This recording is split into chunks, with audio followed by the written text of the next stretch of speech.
మన హృదయాలను ప్రభువు చేసిన త్యాగాన్ని, ఆయన ప్రేమను, ఆయన పొందినటువంటి శ్రమల వైపుకు మనము నిత్యము ధ్యానించడము, మన యొక్క జీవిత యాటిట్యూడ్ మరి ఎంతగానో మరి మార్చబడుతూ మన సంబంధ బాంధవ్యాల మీద కూడా ప్రభు యొక్క శ్రమల ధ్యానము మరి ఎంతో ప్రభావితం చూపిస్తుంది అనే విషయాన్ని గుర్తు చేస్తూ ఉన్నాను. దేవునికి ఎంతో వందనాలు చెల్లిస్తా ఉన్నాను. నాకు ఇవ్వబడినటువంటి టాపిక్ లో మరి డిసైపుల్స్ బ్రింగింగ్ కోల్ట్ అని రాయబడినట్టుగా శిష్యులు గాడిదను యేసు ప్రభు చెప్పినప్పుడు మరి వారు విప్పి తెచ్చుట అనే విషయాన్ని ఇక్కడ మరి మనకు ఒక్కొక్కరికి ఇవ్వబడిన టాపిక్స్ లో నేను గమనిస్తా ఉన్నాను. దాన్ని బట్టి కూడా దేవునికి ఎంతో వందనాలు చెల్లిస్తా ఉన్నాను. మరి ఈరోజు చదివబడినటువంటి వాక్యంలో యేసు ప్రభు మరి తన యొక్క చివరి యెరూషలేము ప్రయాణంనకు మరి ఆయన సిద్ధపాటు కలిగి ఉన్నట్టుగా మరి గాడిదలను ఏర్పాటు చేసుకున్నట్లో మరి ఆయన ప్రత్యక్షం అవుతున్నట్టుగా మనం చూస్తా ఉన్నాం. మరి ఈ యొక్క సందర్భంలో బైబిల్ గ్రంథంలో మార్కు సువార్తను మరి ఒకసారి గమనిస్తే మరి అక్కడ మనకు ఈ యొక్క విషయము కొంచెం స్పష్టంగా కనపడుతున్నట్టుగా మనం చూస్తున్నాం. చాలా మరి ఇది ఎంత ప్రాముఖ్యమైన అంశమో 4 సువార్తలు కూడా మనకు దీని గురించి ప్రస్తావించినట్టుగా కూడా మనకు రాయబడినట్టుగా మనము చూస్తా ఉన్నాం. మరి యేసుక్రీస్తు ప్రభు మరి ఆ శిష్యులకి మరి చెప్పగానే వారు ఆ యొక్క గాడిద పిల్ల గురించి ప్రస్తావన మరి వారు విధేయత చూపించినట్టుగా మనము చూస్తా ఉన్నాం. మార్కు సువార్త 11వ అధ్యాయం 2-3 వచనాలు చదువుచున్నాను. వారు యెరూషలేమునకు సమీపించి ఓలివ కొండ దగ్గరున్న బెత్పెకే బేతనీ అను గ్రామమునకు వచ్చినప్పుడు ఆయన తన శిష్యులలో 2 చూచి, మీ ఎదుటనున్న గ్రామమునకు వెళ్ళుడి, అందులో మీరు ప్రవేశించగానే కట్టబడి ఉన్న ఒక గాడిద పిల్ల కనబడును, దాని మీద ఏ మనుషుడు ఎప్పుడునూ కూర్చుండలేదు, దానిని విప్పి తోలుకొని రండి.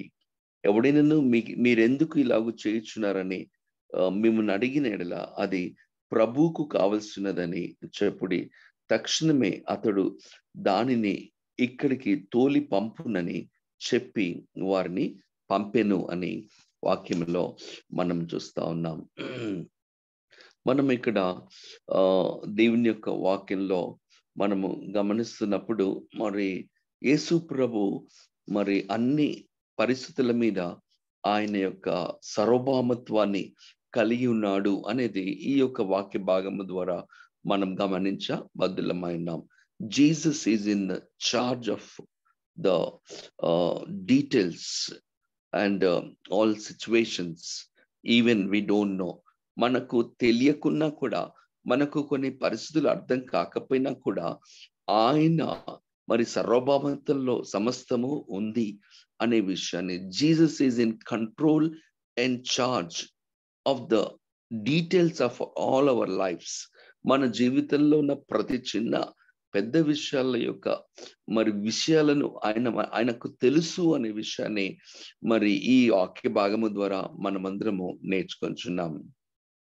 మనము ఏవైనా చిన్న చిన్న విషయాలను యేసుప్రభు మనకు ఆజ్ఞాపించినప్పుడు, లేక మనము తలపెట్టాలనుకున్నప్పుడు, లేక మనకు ఆదేశించబడినప్పుడు మనకు సాధారణంగా మరి మనము దానిని ఒక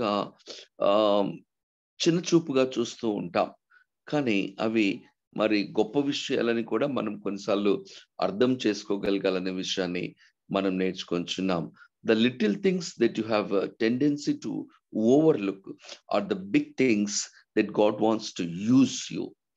మరి మనము చిన్న చిన్న విషయాలను మన జీవితంలో సాధారణంగా ఓవర్లుక్ చేయడానికి ప్రయత్నం చేస్తూ ఉంటాం, కానీ అవి దేవుని దృష్టిలో చాలా పెద్ద విషయాలని కూడా మనం ఈ వాక్య భాగము ద్వారా మనం జ్ఞాపకం చేసుకునబోచున్నాం. మరి గాడిద పిల్లలను తీసుకొని రా అనడం, కట్టబడినది తీసుకొని రా అనడము మరి ఒకవేళ అది చాలా ఇన్సిగ్నిఫికెంట్ పెద్ద పెద్ద పనులు కాకపోవచ్చు అవి వాళ్ళ దృష్టిలో. కానీ దేవుని దృష్టిలో అది చాలా గొప్ప విషయాలు, అంతరార్థము దాంట్లో దాగి ఉన్న విషయాలను మరి యేసు ప్రభు వారికి చెప్పడము ద్వారా మరి మరి నిజంగా వారు చేయడము ద్వారా మనందరికి ఒక ఆదర్శంగా ఉందని మనం గమనిస్తున్నాం. యేసు ప్రభు 5 తలాంతులు, 2 తలాంతులు, 1 తలాంతులు మరి ఇచ్చినటువంటి వ్యక్తుల్లో ఇద్దరికి ఏం చెప్పాడంటే, మరి ఈ మిక్కిలి ఈ కొంచెములో నువ్వు నమ్మకంగా ఉన్నావు కాబట్టి నీకు ఇంకా అనేక పట్టణాలను నేను నీకు ఇవ్వబోతున్నాను అని యేసు ప్రభు చెప్పినట్టుగా మనం చూస్తా ఉన్నాం. సో మనము ఏది మనకి ఇవ్వబడిన పనిలో దాంట్లో మనం నమ్మకంగా ఉండడం ద్వారా మాత్రమే మనం ఇంకా పురోగతి సాధించగలమని ఈ వాక్య భాగము ద్వారా మనమందరము నేర్చుకొనబోచున్నాం. యేసుక్రీస్తు ప్రభు ఈ యొక్క జయప్రవేశము యెరూషలేములకు చేస్తూ ఉన్నాడనే విషయాన్ని మనందరికి కూడా తెలుసు. మరి ఆ జయప్రవేశం సమయంలోనే ఈ గాడిద పిల్లలను తీసుకొచ్చినట్టుగా మనము చదువుతా ఉంటాం. మరి సాధారణంగా మరి రాజులు, చక్రవర్తులు మరి వాటిని సాధించి జయప్రవేశం చేస్తున్నప్పుడు మరి వారి యొక్క విజయోత్సపు కేకలను, అలాగే వారి యొక్క విజయంకు సంబంధించిన సంకేతమును మరియు వారి యొక్క వేషధారణలను మరి వారి యొక్క బలగాలను చూపించుకుంటూ మరి వెళ్ళేటువంటి పరిస్థితులు మనం చూస్తూ ఉంటాం. కానీ ఇక్కడ ఈయన గాడిద మీద ప్రవేశిస్తున్నటువంటి పరిస్థితులు మనం అందరం చూస్తున్నాం.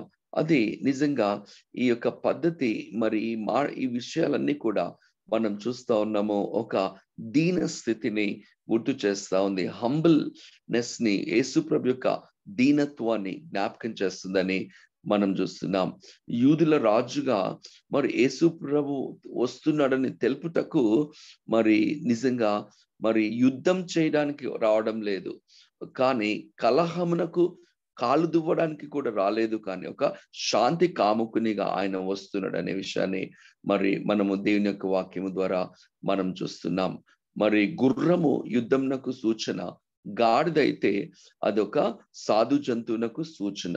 యేసు శాంతి దూతగా వచ్చుచున్నాడు అనే విషయాన్ని మనం చూస్తున్నాం. యేసు ప్రభు కాలంలో మరి ఈ యొక్క గాడిద మరి ఒక సాధు జంతువుగా మనం అంతరం చూస్తూ ఉంటాం. అదొక గౌరవప్రదమైన జంతువుగా కూడా, మరి అదొక కాడి మోసేటువంటి జంతువుగా కూడా మనము చూస్తూ ఉన్నాం. మరి అదొక అవసరమైన జంతువుగా కూడా తలంచబడినట్టుగా మనం చూస్తూ ఉన్నాం. యేసు ప్రభు ఈ యొక్క గాడిదను మరి ఆయన ఎంచుకోవడం ద్వారా మరి సాత్వికుడు, ఈ రాజు సాత్వికుడుగా ఉన్నాడు అని చెప్పబడుతుంది. అంతేకాకుండా శాంతి స్థాపన చేయడానికి ఆయన వస్తున్నాడనే విషయాన్ని కూడా మరి ఆయన జ్ఞాపకం చేస్తున్నట్టుగా మనం చూస్తున్నాం. అందరికీ కూడా సమాధానమును ఇవ్వడానికి, సమాధాన పరచడానికి వస్తున్నాడనే విషయాన్ని కూడా మరి జ్ఞాపకం చేయబడతా ఉన్నాం. ఆ యొక్క గాడిద అంతకుముందు ఎవరు కూడా ప్రయాణము చేయని గాడిదగా, అదొక పవిత్రతకు సూచనగా ఉన్నట్టుగా, మరి ప్రభువుకు అది అవసరమైనటువంటి గాడిదగా ఉన్నట్టుగా కూడా మనము దేవుని యొక్క వాక్యం ద్వారా మనము గమనిస్తా ఉన్నాం. బైబిల్ గ్రంథములో యోహాను సువార్త 12వ అధ్యాయాన్ని మనము గమనిస్తే, యేసు ప్రభు యెరూషలేం ప్రయాణము చేస్తున్న సమయంలో ఆయన ఎటువంటి పరిస్థితులు ఎదుర్కొంటున్నాడు అని మనం గమనిస్తే, యోహాను సువార్త 12వ అధ్యాయంలో ఇలా రాయబడినట్టుగా మనం చూస్తున్నాం. 10వ వచనములో, అతనిని బట్టి యూదులలో అనేకులు చూడవచ్చిరి, తన వారిని విడిచి యేసునందు విశ్వాసం ఉంచిరి గనుక ప్రధాన యాజకులను లాజరును కూడా చంప ఆలోచించిరి అని చూస్తున్నాం. 9వ వచనంలో, ఈ లాజరు చనిపోయి తిరిగి లేచిన తర్వాత యూదులలో కానీ సామాన్య ప్రజల్లో కూడా యేసు ప్రభు అక్కడ ఉన్నాడని, యేసును చూడటకే కాకుండా మృతుల నుంచి లేచిన లాజరును కూడా చూడడానికి వచ్చినట్టుగా మనం చూస్తా ఉన్నాం. 19వ వచనంలో, కావున పరిసయ్యుల్లో ఒకంతో ఒకడు తమ ప్రయత్నములు ఎట్లు నిష్ప్రయోజనమైపోయేనో చూడుడి, ఇదిగో లోకము ఆయన వెంట పోవుచున్నదని చెప్పుకున్నట్టుగా మనం చూస్తూ ఉంటాం. అంతేకాకుండా 12వ వచనంలో మనం 11వ వచనంలో ఇంతకు ముందే చూసాము, ఆయనను చంపడానికి ప్రయత్నం చేశారని మనం చూస్తా ఉన్నాం. ఈ యొక్క పరిస్థితి యేసు ప్రభు యెరూషలేమునకు మరి వస్తున్న సమయంలో కనిపెట్టేటువంటి వారుగా ఉన్నారని మనం గమనిస్తున్నాం. ఈ సమయంలో యేసు ప్రభు మరి ఇంతకుముందు మార్కు సువార్త 11వ అధ్యాయంలో ఆయన గాడిద మీద మరి జయప్రవేశం చేయడానికి మరి శిష్యులకు ఆజ్ఞాపించి ఏ మాత్రము కూడా తను ఎదుర్కొంటున్నటువంటి మరి ఆయన కష్టమును, శ్రమను, మరణమును కూడా ఎదుర్కోవడానికి చాలా ధైర్యంగా ముందుకెళ్తున్నట్టుగా మనము గమనిస్తున్నాం. మరి despite what Jesus knew it was going to happen and despite current threats, ఆ యొక్క ఏం జరగబోతుందో, ఎట్లాంటి బెదిరింపులు ఉన్నాయో, మరి ఎలాగా పట్టుకొని చంపాలని ప్రయత్నం చేస్తున్నారో తెలిసి ఆయన యెరూషలేమును జయప్రవేశం చేస్తా ఉన్నాడు.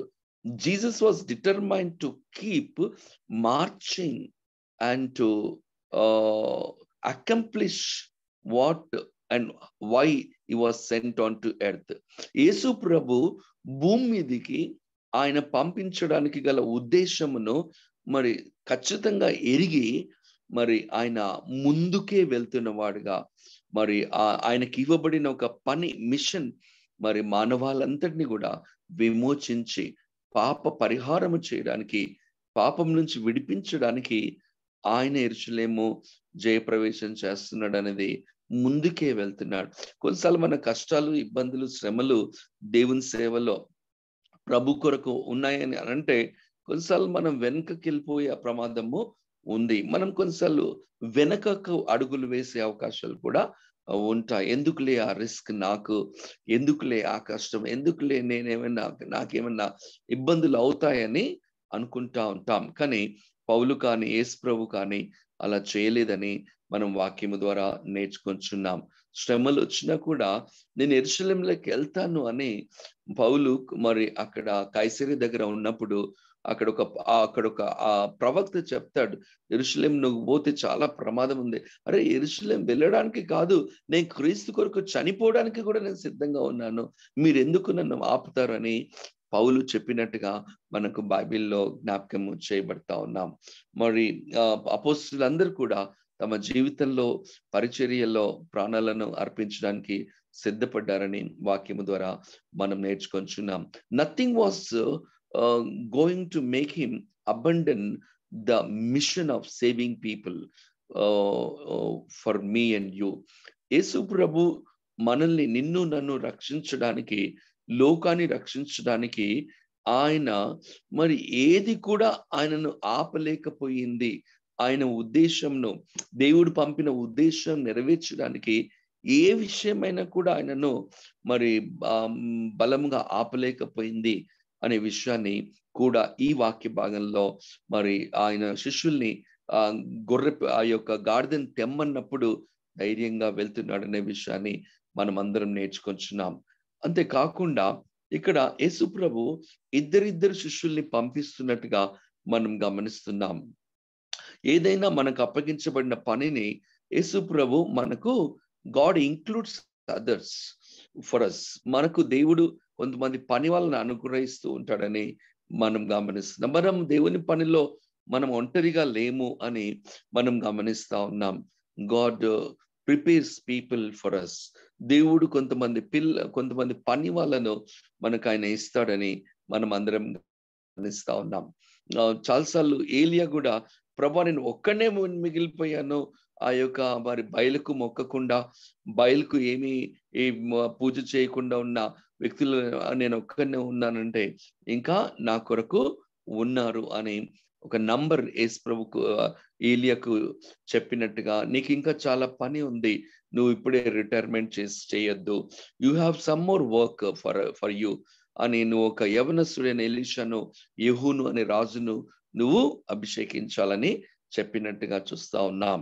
మనం గమనిస్తున్నాము మరి your assignment and my assignment will include others, God will include others అని మనం, you are not alone in God's ministry అని మరి అక్కడ నాట్ బై వన్ ఒక్కడే కాకుండా ఇద్దరిని Yesu Prabhu pair of people ని పంపించినట్టుగా, పౌలు మరి బర్నబా పౌలును చేర్చుకున్నట్టుగా, ఏలియా ఎలీషా చేర్చుకున్నట్టుగా, మరి మోషేకు యెహోషువ ఉన్నట్టుగా, యేసు ప్రభుకు శిష్యులు ఉన్నట్టుగా, మరి అపోస్తులందరూ కూడా ఉన్నట్టుగా, మరి పౌలుకు మరి మనము గమనిస్తున్నాం కొరింథీ సంఘంలో పౌలు నేను నాటాను, అపోలో నీళ్లు పోసాడని కూడా మనము చూస్తూ ఉంటాం. పెయిర్ ఆఫ్ పీపుల్ ని ఇక్కడ కూడా దేవుని యొక్క ప్రణాళికలో ఎక్కడ ఇద్దరు ముగ్గురు నా నామం పెట్టుకుంటారు అక్కడ ఉంటానని, పౌలుకు కొరింథీ పట్టణంలో మరి అకుల ప్రిస్కిల అనే వారు కూడా ఆ కెంపెయిన్ చేసి వారు ఆ పనిలో ఆయనకు సహాయం చేశారని మనం అందరం చూస్తున్నాం. రెండవది కూడా గమనిస్తే అక్కడ రాయబడిన మాటను మనం చూస్తున్నప్పుడు మీ ఎదుటనున్న గ్రామమునకు వెళ్ళుడి అని మనం చూస్తున్నాం. అక్కడ ఒక గాడిద పిల్ల కట్టబడి ఉంటుంది. మరి అక్కడ ఆ యొక్క దానిని మీరు మరి యజమానిని అడిగినప్పుడు చెప్పండి, దాన్ని తీసుకొని మరి తోలి పంపునని చెప్పాను. అది అది అది మరి మీరు చేయాలి అని చెప్పినట్టుగా వాక్యంలో మనం చూస్తున్నాం. మనకు దేవుడిచ్చిన ప్రతి పని కూడా your assignment will be specific.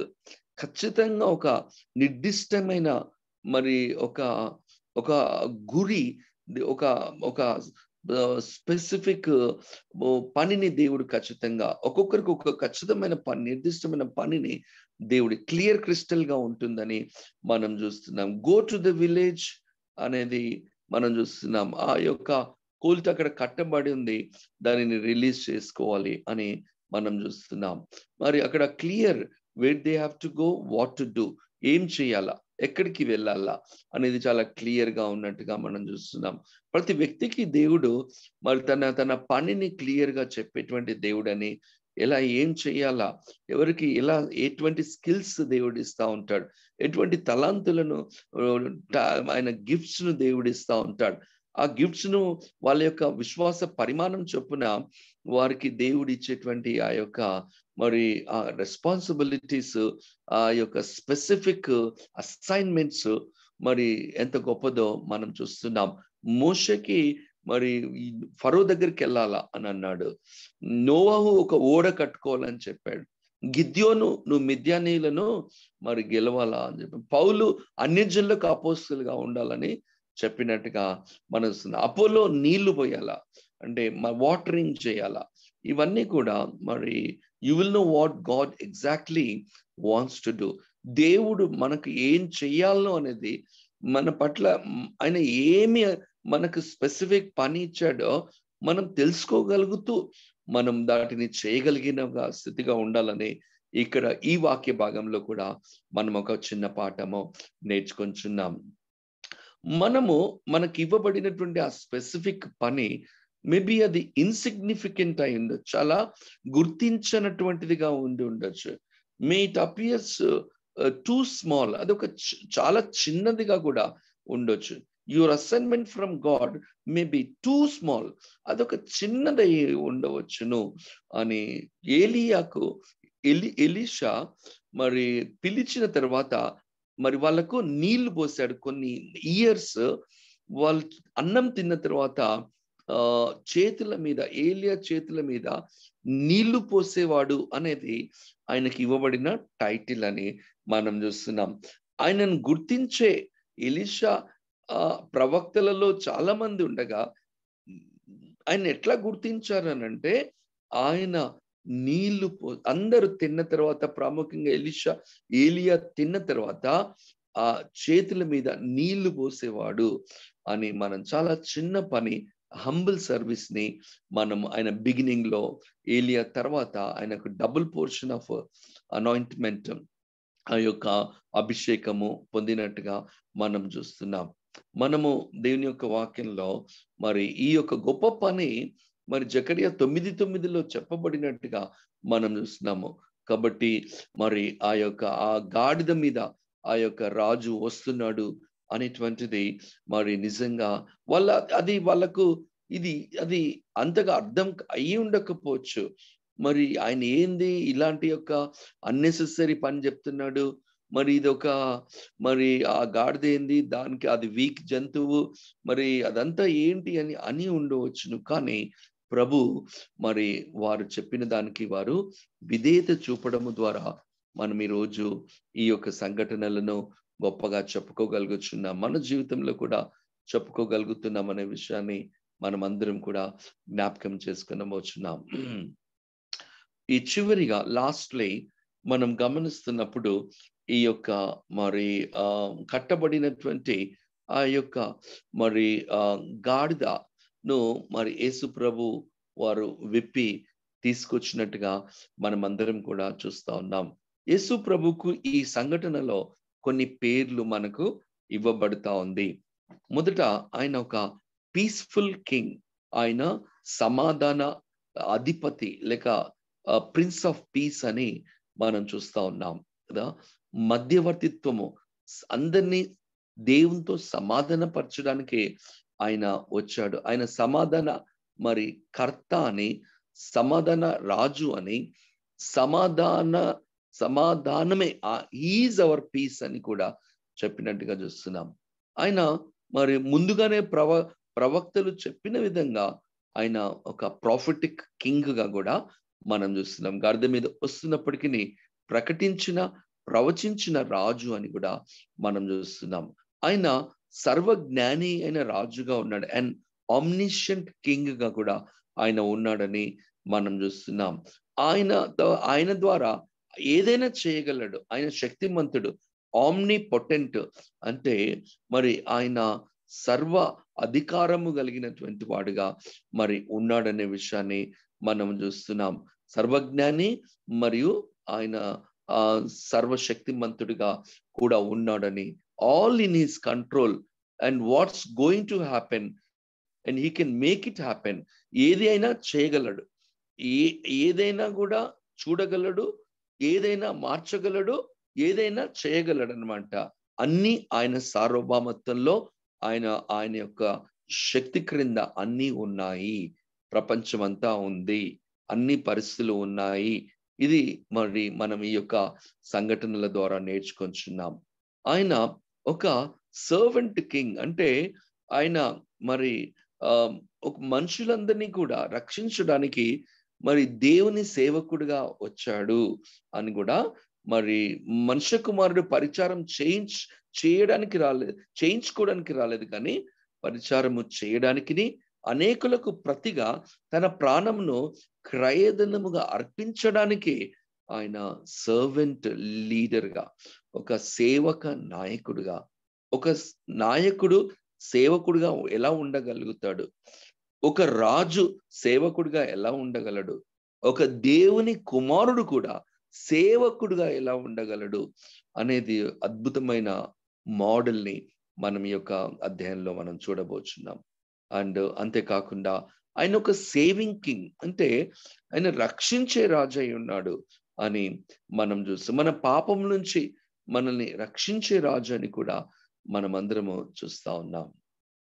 మనము ఈ వాక్య భాగంలో మనము గమనిస్తా ఉన్నాము, మరి ఈ యొక్క మరి డాంకీ, మనందరం కూడా మరి మనం ఆ డాంకీతో పోల్చుకున్నప్పుడు మనల్ని కూడా యేసయ్య విమోచించాడు. గాడ్ రిడీమ్డ్ డాంకీ మరి అని మనం చూస్తున్నాం. ఆయన దానిని ఆయన విమోచించాడని మనం చూస్తున్నాం. విడుదల చేశాడని, రిలీజ్డ్ చేశాడని మనం అందరం కూడా చూస్తా ఉన్నాం. ఆ యొక్క గాడిద మీద ఆయన కూర్చొని ఉన్నాడు.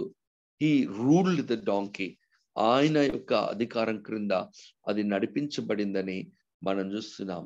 చివరిగా డాంకీ కొంతసేపు అయిపోయిన తర్వాత రిటర్న్ అయిపోయింది, మళ్ళా పంపించేశాడు. చేంజ్డ్ లైఫ్, తనకు వచ్చిన గౌరవం, ఘనత మరి మనము చూస్తూ ఉంటాం.